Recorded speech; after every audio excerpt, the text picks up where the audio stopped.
Assalamualaikum warahmatullahi wabarakatuh. Sampai berjumpa kembali dalam pembelajaran informatika. Pada pembelajaran informatika kali ini, kita masih membahas mengenai Microsoft Excel. Microsoft Excel adalah program pengolah angka. Disebut juga program spreadsheet. Microsoft Excel adalah program spreadsheet yang paling banyak dipakai di seluruh dunia. File yang dibuat Microsoft Excel disebut workbook atau buku kerja. Layaknya sebuah buku, di dalamnya terdapat lembaran-lembaran kertas yang disebut sheet atau worksheet. Tampilan sheet seperti tabel. Di dalamnya ada kolom dan ada baris. Ini adalah kolom A, B, C, D, dan seterusnya. Kolom diberi nama dengan abjad atau huruf. Ini adalah baris 1, 2, 3, 4, dan seterusnya. Baris diberi nama dengan angka. Tampilan Microsoft Excel seperti tabel yang mungkin sudah kamu kenal. Tampilan Microsoft Excel juga seperti kotak-kotak. Satu kotak disebut sel. Kadang-kadang kita juga memilih beberapa sel. Kumpulan beberapa sel disebut rank. Ini adalah rank, ini rank, ini juga rank. Kita kembali ke sel. Bahwa satu kotak disebut sel. Keistimewaan sel dalam Microsoft Excel adalah bahwa sel mempunyai alamat atau sel address. Contohnya ini sel yang paling kiri dan paling atas, punya alamat A1, artinya kolom A baris 1. Alamat sel ini C3, artinya kolom C baris 3. Jadi alamat sel adalah perpaduan antara nama kolom dan nama baris. Ini adalah sel. Alamatnya adalah D5, kolom D baris 5. Ini adalah sel, alamatnya adalah F10, kolom F baris 10. Ini adalah sel, alamatnya adalah G7, kolom G baris 7. Setiap kita memilih satu sel, maka alamat celnya akan tampil di sini, yang disebut name box atau kotak nama. Tidak ada satupun sel yang tidak punya alamat. Jadi setiap sel punya alamat. Jika kita ingin mengetik di Excel, kita mengetik di tiap sel. Contoh, kita akan mengetik Bandung. Contoh lagi, kita akan mengetik kota. Contoh lainnya, kita akan mengetik Kembang. Apa yang kita ketik akan muncul juga di sini. Namanya formula bar. Setiap sel yang sudah ada isinya, kemudian kita klik, maka isinya akan tampil di formula bar. Kesimpulan, setiap kita klik satu sel, alamat sel akan tampil di name box atau kotak nama. Sedangkan isinya akan tampil di formula bar. Coba kita perhatikan, klik sel ini. Alamat celnya adalah ini, tampil di name box atau kotak nama, dan isi celnya tampil di sini, yaitu formula bar. Kita ulangi lagi, kita klik sel ini, alamat celnya adalah ini, tampil di name box atau kotak nama, dan isi celnya tampil di sini, yaitu formula bar. Pemahaman mengenai alamat sel sangat penting, terutama ketika kita membuat rumus. Sekarang kita akan membuat rumus.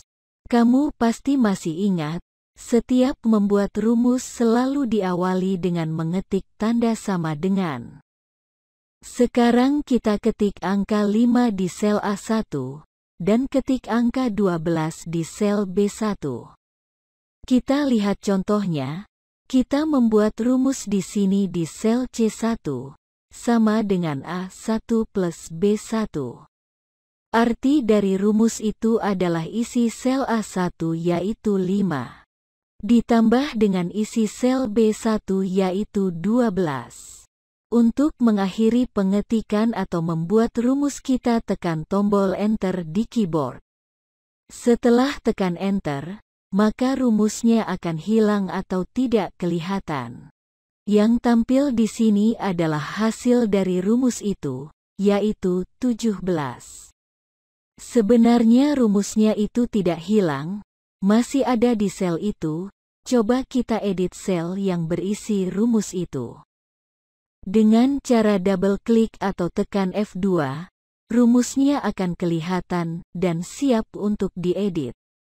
Karena tujuan kita hanya ingin melihat rumus, jadi langsung saja tekan Enter lagi.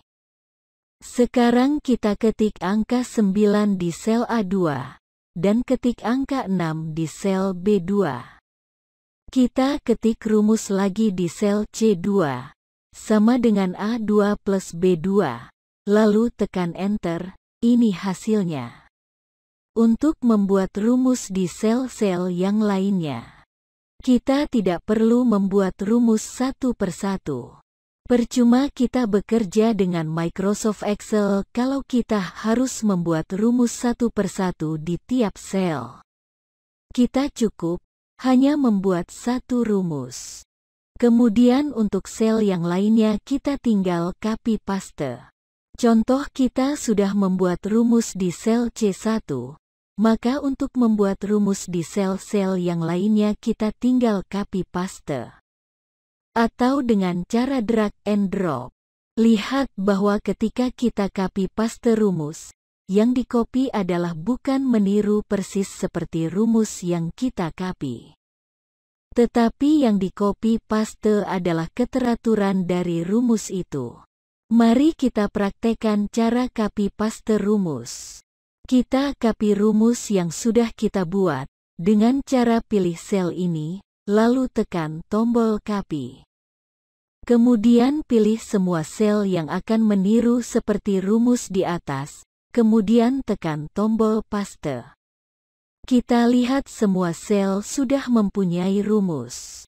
Kita lihat rumus hasil dari copy paste. Ternyata yang di-copy bukan rumus persis seperti yang ini, sama dengan A1 plus B1. Tetapi yang di-copy paste adalah keteraturan dari rumus itu. Kita lihat tampilan semua rumusnya. Klik tab Formulas.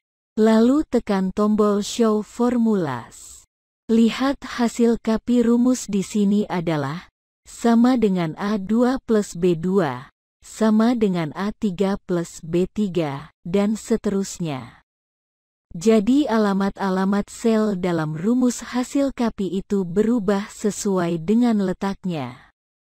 Ini yang disebut alamat sel relatif. Karena tiap sel itu alamat rumusnya berbeda-beda, maka tentu saja hasilnya pun akan berbeda-beda pula. Kita kembali ke pembahasan alamat sel relatif.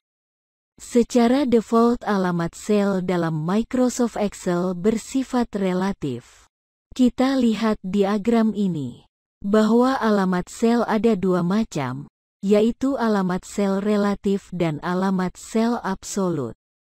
Alamat sel absolut dibagi dua lagi, yaitu alamat sel absolut di kolom, relatif di baris. Dan alamat sel relatif di kolom dan absolut di baris.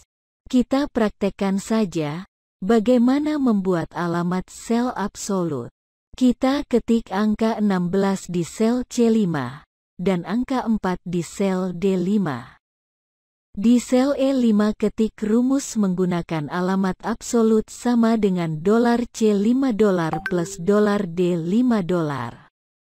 Jadi untuk membuat alamat sel menjadi alamat absolut, di depan atau di sebelah kiri nama kolom atau nama baris itu harus diketik tanda $.